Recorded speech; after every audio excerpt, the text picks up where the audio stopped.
هوا راکرنا پاشماوین شری و برمایکین خانین هرفاندی کود شر داعش دا لموصل زدتری 8 صده خانین موصلا کفن جناف چوینه اف کاره نوکل زوربی تاخین اوی دوره دهتا انجام دان کو خرجین اوی پروژهی جلای پارزگه ها موصل و دهنه مزاختن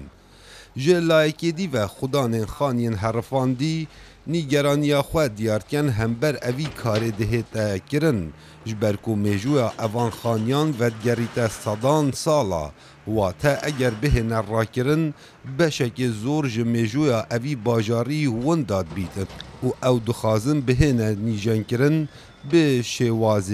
کفن يعني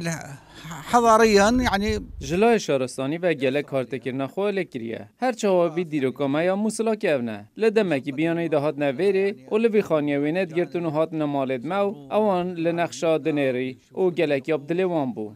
ترجع مثل الأول.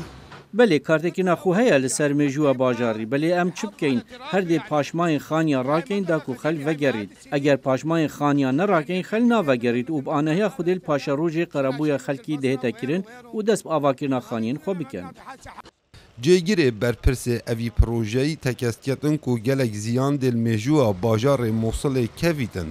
belê ew neçarin bermayekên şerî û paşmawên xaniyên herfandî rakin da ku bîte rêxuşgerek bû hawlatiyan vegerne ser malên xwe û xaniyên xwe avadan bikin. نعم يأثر يعني ام دخوازن وکوبر وگرن دا کو امکارن دیروکی ین خواه بپارزن اف دورک کفناره بری 100 سالانه مبستا من هر خانی یک وکی خواه بمینه یان تنه نوکرنج لوان ببه نکو خانین برز لجه وان بین درست کرن